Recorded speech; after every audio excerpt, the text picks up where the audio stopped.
This is a loose voice note which I need to think on, so it's like there is perhaps some kind of problem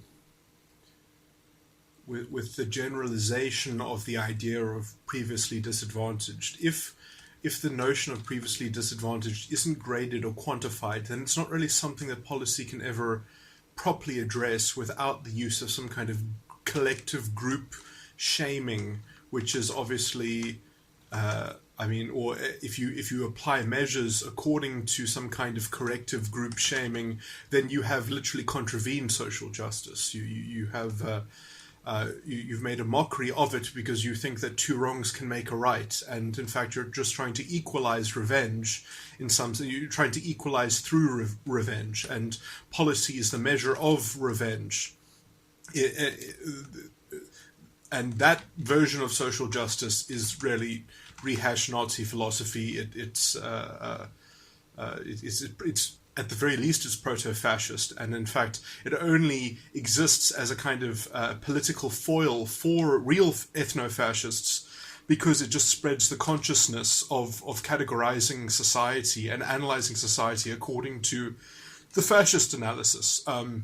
Which is why Hitler promoted that version of progressivism and why it was so popular, why they had the Nuremberg rallies that destabilized the Republic in Weimar and destroyed and hollowed out the democracy by making people pander to that kind of utopian vision of progress, of this collective vehicle of, justice for the identity is what's going to save us, because then it becomes the project becomes one of fixing history, and so you're fixing the ideological crimes of history and bringing about this kind of equilibrium through pandering to revenge. And obviously that's a very cheap and easy way to get people to plug into this kind of groupthink. And obviously it goes nowhere, and eventually it has to, if it is politically successful, it has to create an incredibly abysmally corrupt society. It has to create layers. In fact, it has to create a class system within itself, which it has to have propaganda that says that there is no class system. It kind of has to have this occult elite, like this, when you think about the Nazis and how they organize their societies, where they have this kind of the shadowy people who are above their own rhetoric on some level, playing the paternalist authoritarians that are just organizing everything for the plebs, as they kind of are infantilized by this Napoleonic system of building up this great being a part of this great empire of some kind, of building some kind of common racial purity, and all being a part of that wonderful story. And then what's the other subversive element in this is, and the sad thing is that it literally stupefies people. It forces them to basically always be children to the fatherland, children under the Führer. It forces people to have to fall in line under their racialist figureheads, their paternalistic and they're just this kind of faceless part of the pride of their group. They're just this faceless amalgamate in this kind of group pride which they belong to. So they get to belong to this thing which gives them dignity, and the only thing is that the cost of that dignity is that it has to come, it has to be paid for. That meaning has to be extracted from the blood of the enemy, basically. And so you always have to have the scapegoat in the pseudo-religious system, is that they destroyed our history, they prevented us from developing. So you kind of negatively extrapolate all the things that you were historically deprived of, and so you have to kind of virtually create this virtual groupthink that kind of is the supplementation of actually dealing with reality and actually going from wherever it is that you are, wherever position that you're at, and actually working out the practical obstacles. That's all put aside, the actual practical transformation, because you can just lump it into this kind of group solution of groupthink and kill the enemy, and the blood of the enemy will wash us clean. It's really a grotesque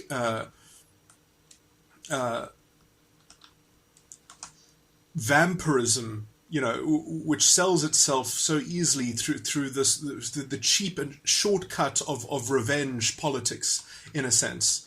And I was going to make another point about the Napoleonic aspect of this.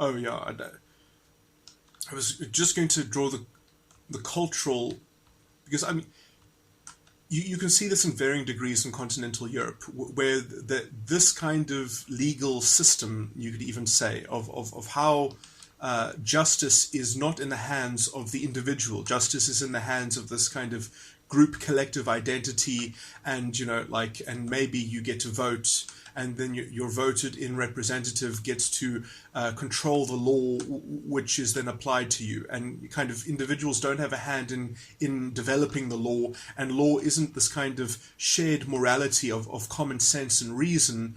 It's this kind of it's prone to this kind of politics of groupthink, and and it actually requires very special conditions to kind of get around. Like the only way that kind of legal system actually gets tempered is if you have something like which country has it, certain conditions. I can't remember. There's this one small European country, is something like Switzerland, or it's probably Sweden or something like that, where they've had such a horrible history of having religious political manifestations that have taken over and been tyrannical, and and so they've had so many different tyrannies in so many different ways that now they just never have a majority party. And because every government is made up of a collection of minorities, everything is kind of compromised, and so it's all kind of and so that is the best way to ameliorate the kind of Napoleonic system, is if you have a kind of diffuse will that then is forced to always negotiate and compromise. That's the kind of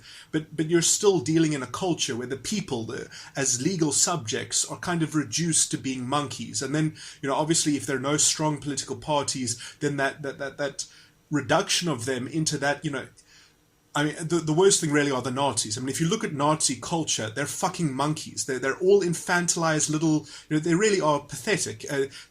I actually believe that if a culture like that continues for too long, words themselves lose their semantic grip, because it just becomes these hollow noises, because it all has to amount to the same thing of building this ivory tower of fucking racial purity. It's such a stupid thing to center a culture around. It literally will it's so vacuous that it has to generate some kind of murder just to prove that it is for life. It has to find some scapegoat to murder so that it can vampire that lifeblood. It's kind of, the Mayans probably got into the same kind of cultural bind when they were doing their human sacrifices at the end of their decadent and declining cultural.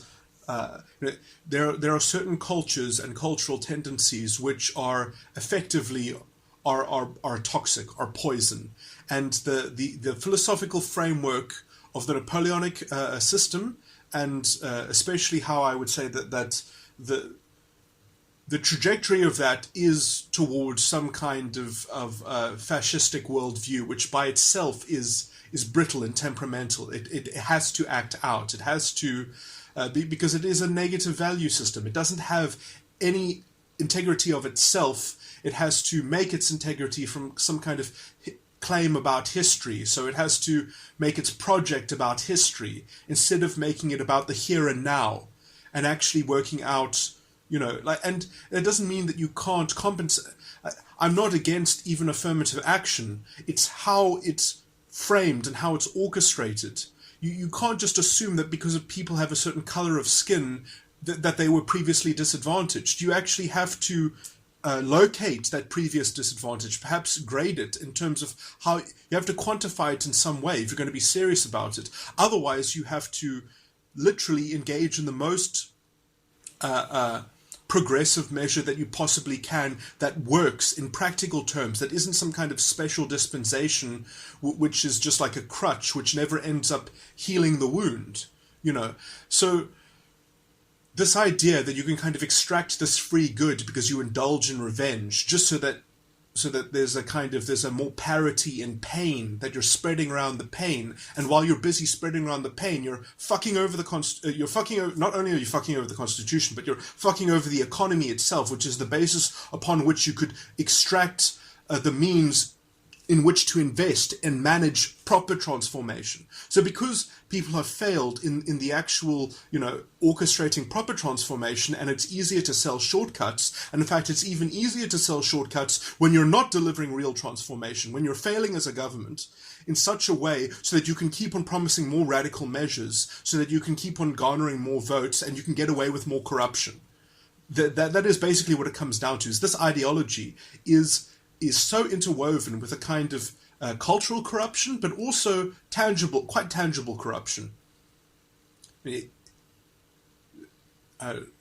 So someone once incorrectly mentioned to me that Hitler was actually a man of the people. I mean, that's or something like that. It's not true at all. He was pretty much the richest man in Germany. And I'm not it's insane how much money he accumulated, and I mean, perhaps he didn't get to spend it all because of the war, but his estates were not insignificant. And if you just look at his assets, he became by far pretty much the richest individual in Germany. I don't think anyone was richer than him. All that stamp royalties and such, it was grotesque even, but. There's so many layers of stupefying collectivist fudged thinking that goes into creating some sense of stable reality, which will never be stable, because proto-fascism, it has to go somewhere. It has to have this kind of grand vision of progress, which is easy to kind of fabricate when you're the underdog. When you're not politically in power, you can seemingly give people hollow rhetoric, like the Julius Malema rhetoric. It sounds wonderfully grandiose, but when it actually, when they take power and then they put in their police force so you can't say anything bad against them, and they send out their wolf tribe,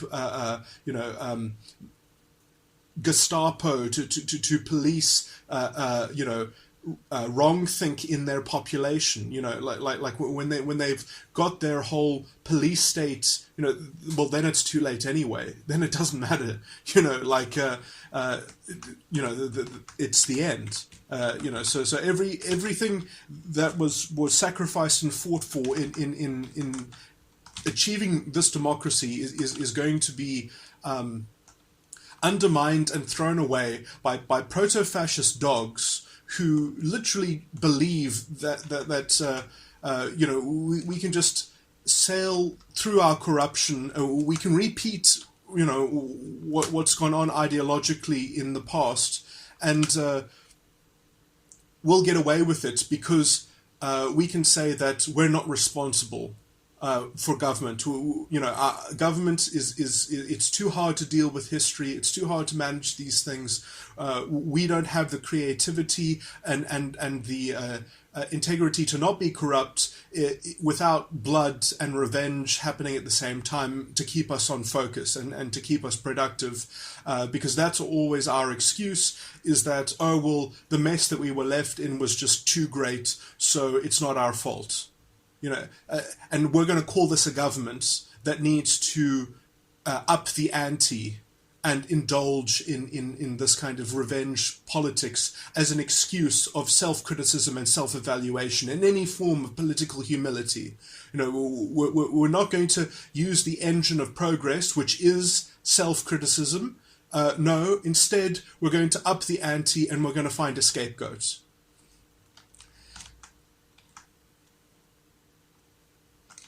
And we can use the wonderful rhetorical tactics which the Nazis left us, which is generalizing groups into collectivist identities, which we can embroil ourselves in that sort of drama, which is a wonderful diversion from actually getting into the heart of like effective means of any kind of thing, because we can just promise people free tertiary education and not actually put proper money into pre-primary education and primary education, which should probably be by far the first priority, and having good nutrition in some kind of primary education setting, and then secondary education, which gets to the level where it is as good as a first-year university education. That should be the goal, because tertiary education will always be a minority experience, and I don't mean minority in some kind of racialist bullshit. Like, I mean, literally, if you look at demography, lots of people will never go to university. The majority of every population pretty much does not go to university, does not get a university education. I don't have a university education. I don't have a degree. Like, most people will never get a degree. They'll maybe go to a technicon, or they'll go to some kind of training or specialist training, yes, but university is not designed even to be a majority experience. And for us as a nation, as a third world developing nation, to concentrate our funds into tertiary education instead of quality, like a really good quality secondary education, is, I mean, you can just see the proto-fascist undertone in there. There's always these people who feel that they don't deserve where they stand or something like that, and they need to find a way, they need to find a vent to kind of solidify their sense of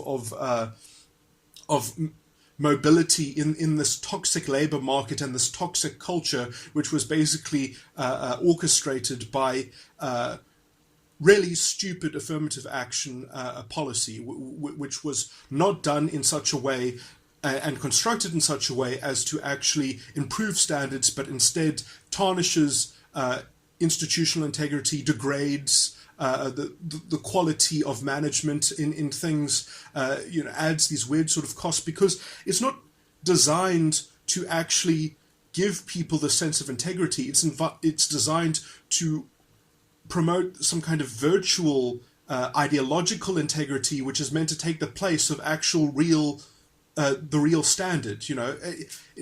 It's got this hypocrisy built into it, which is designed almost to want to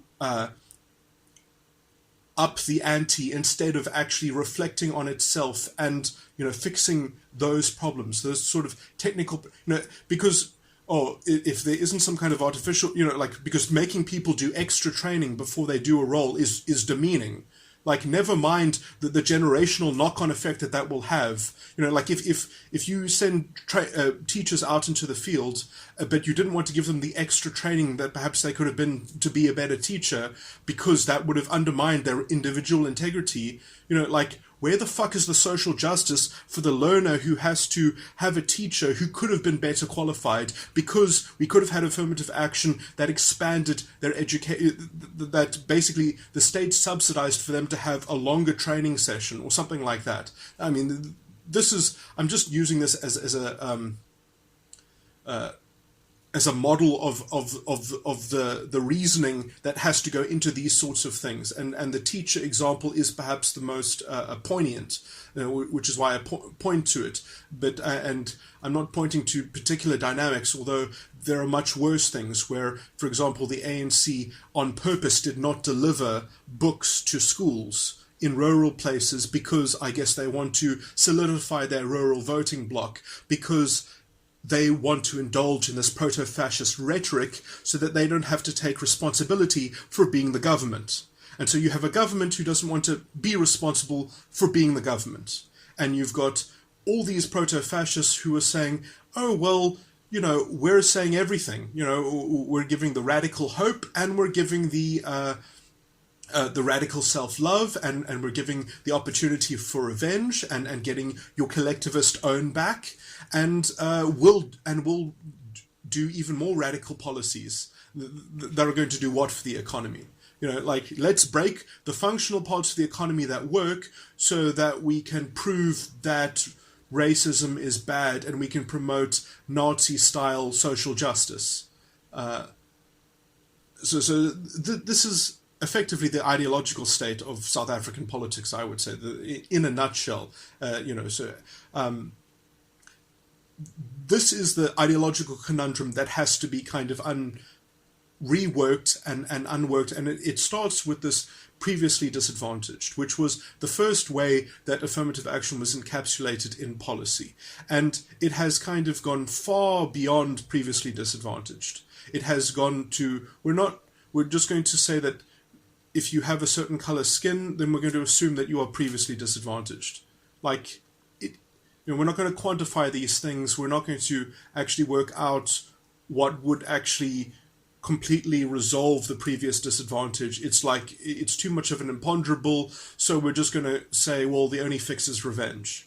We need some measure of equitable pain inflicted on the other side, no matter what that costs our tax base, no matter what that costs, the basis of the economy of which everything needs to grow from anyway. We're going to make it as difficult for that basis as it is as possible. We're not going to work with our strength, and expand it and work out how to access it. No, instead we're going to be as mismanaged as possible, and we'll just blame it on that history is fucked up. And we won't take responsibility because we don't consider ourselves the government. We consider ourselves the proto-fascist cleanup crew.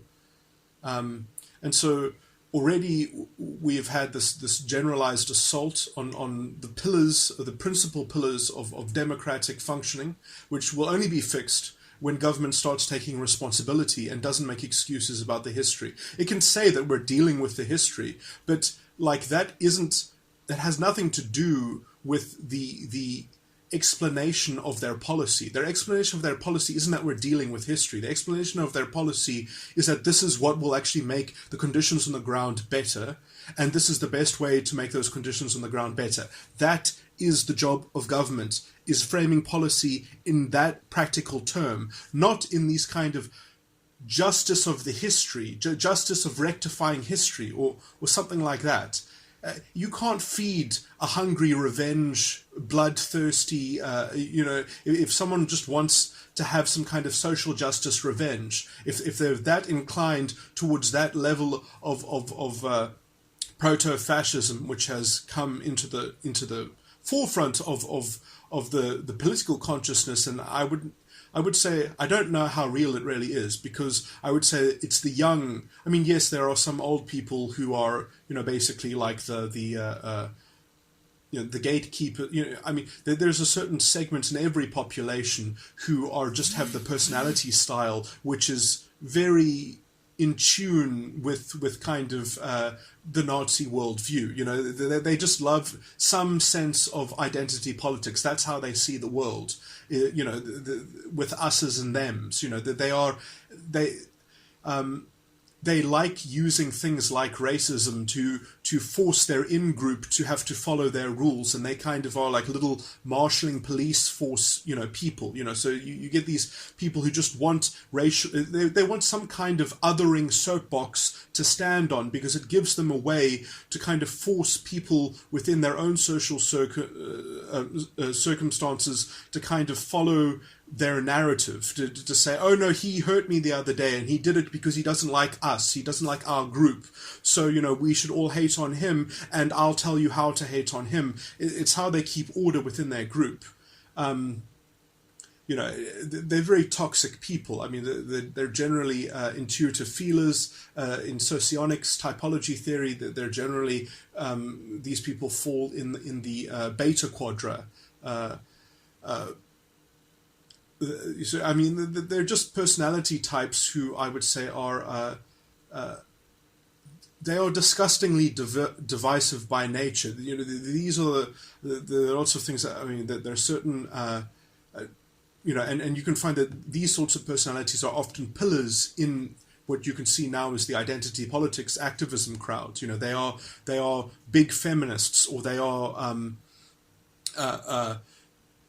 big intersectionalist people. You know, they have this tyrannical spirit around them, but they hide that tyrannical element by saying that they are representing the group interest. You know, so they define their influence by group interest. You know, all racialist movements have the same logic built into it. I mean, the KKK, you know, they actually call these people what they are. They call them grand wizards and things like that, because, you know, they realize that they kind of, you know, they have these antennae which they kind of control their group around. You know, it's very disgusting. It's a very as a social these particular individuals are, I mean, in more healthy cultures and societies, they are usually branded as toxic people. You know, they're usually avoided because they kind of will always invent. They're very good at orchestrating incidents. Like they are very good at making themselves out to be the victim. They're very good at kind of entrapping people into sequences of events that illustrate their ideological, othering, divisive, ideological mapping of things, which then, you know, and then they kind of capture their own group by believing in that ideology. But, you know, even it's very hard for people to continue to believe it, because you have to keep on replicating it by creating more and more incidents. You have to keep on, you know, recreating more and more. And you can see this in the news. I mean, a lot of news stories, I believe, are in a sense planted. They are orchestrated by I would even say there's some kind of political underhanded thing of orchestrating certain things that keep on happening in South African society. To me, it's far too convenient for the proto-fascists. I mean, I understand that there will be some people who fall into this stuff just through kind of, but and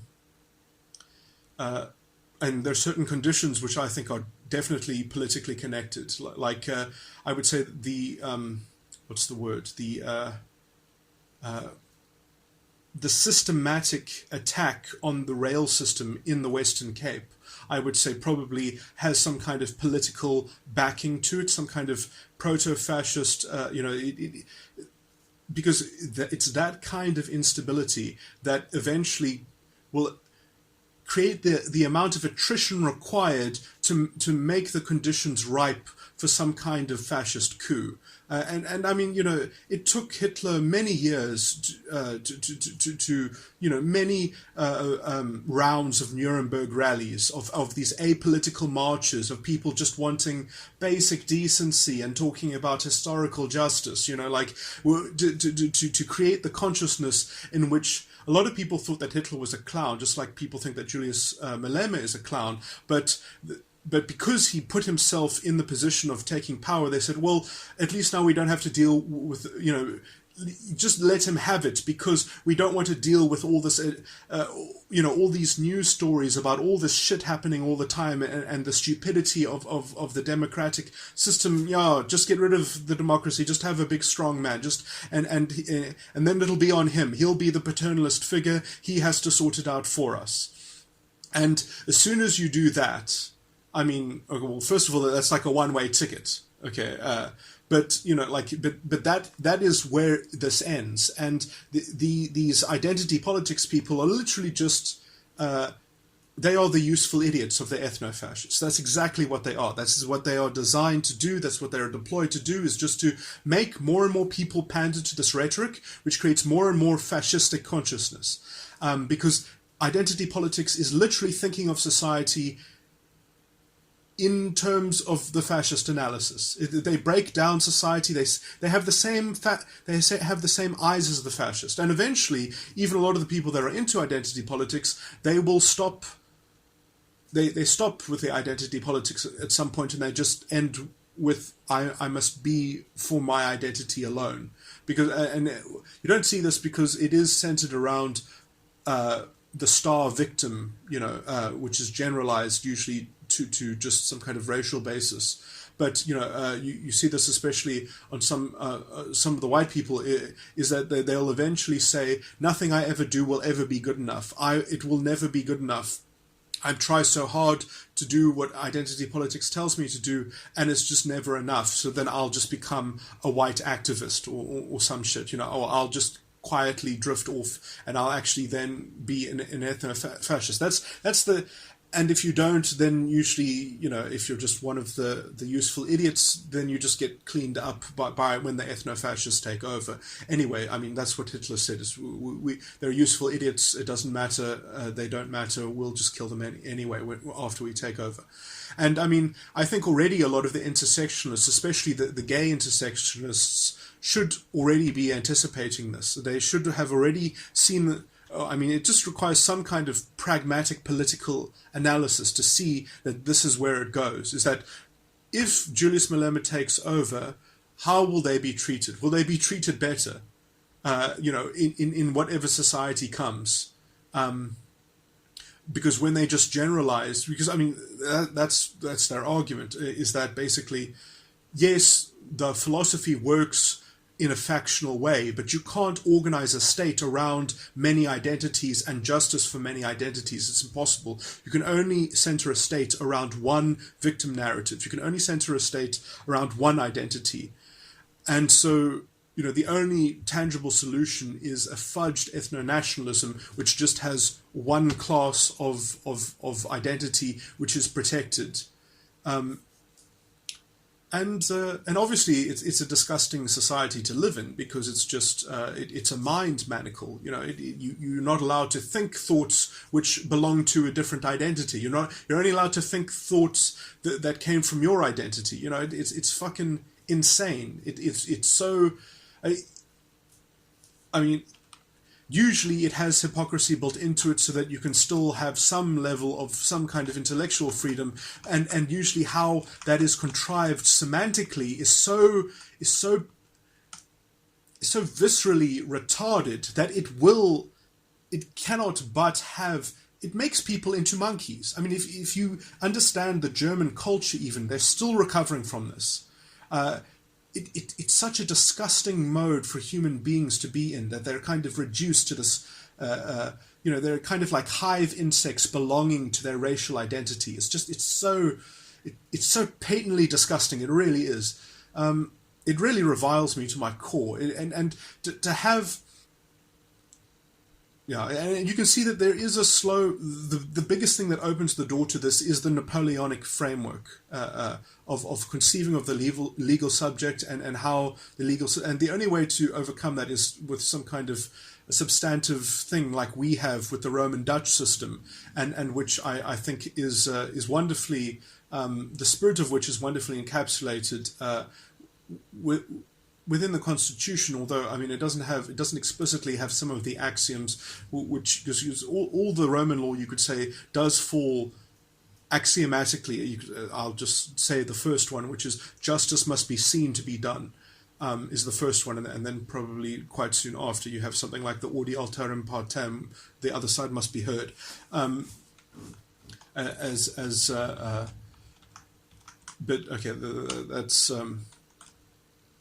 I mean, and this is all anathema to the legal positivist, to the Napoleonic thing that just wants to, you know, use some kind of collectivist brute measure, you know, and individuals have no recourse to protect their social justice. In fact, they are punished under the semantically Orwellian language newspeak of calling their measures social justice, to deny you your social justice because you belong, because you can statistically be included with other people. You know, so because you can statistically be rounded up and counted among other people, we're going to ignore what's happening in your experience because we can generalize your experience to your race, because that's what you are. You are a member of your race. So fucking, where's the social justice in that, Cyril Ramaphosa? That's... I mean, that is literally the definition of treating people like monkeys. It's not treating people like human beings. That's for sure. It's not treating people like they have any kind of individual dignity, that their individual dignity stems from some kind of collective racial entity which they are the representative of. Where the fuck is the social justice in that? Where's the non-racialism in that? That's a kind of racialist essentialism, the likes of which is broadcast by disgusting people like Eusebius Macaiser on the public radio, undermining the Constitution every day that he likes to get on the radio, just literally tearing up the Constitution on public airwaves. People that frankly should be in prison for undermining such for saying disgusting things about, well, I'm not. You said something like,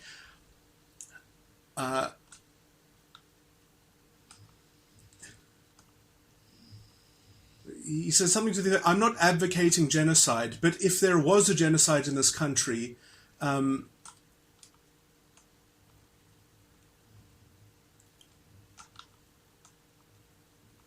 it wouldn't totally be unjustified. That's what Eusebius Macaiser, I don't know if he used the word I'm not advocating, but he said some kind of negative qualification, but that last bit I've definitely got him, I'm quoting him correctly. He definitely said something to that effect. I mean, I heard it myself. This wasn't reported to me. I heard him say those words. Yeah. So this is the context that we live in now, where the Constitution is being interpreted by racial essentialists.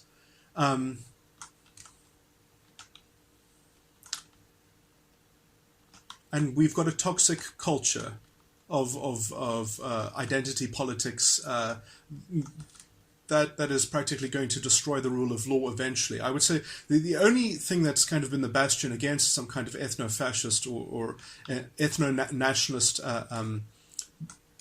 government so far has been the justice system, has been the superior justice system that South Africa has. Frankly, there is no better legal system in the world. I mean, if you put municipal politics aside, but you just look at the structure of our legal system, there isn't a better one. I mean, because we have the Roman Dutch substantive backbone, which doesn't even exist in Holland because it was destroyed by the Napoleonic. Who just wanted to systematize and have some kind of, Napoleon wanted to have a kind of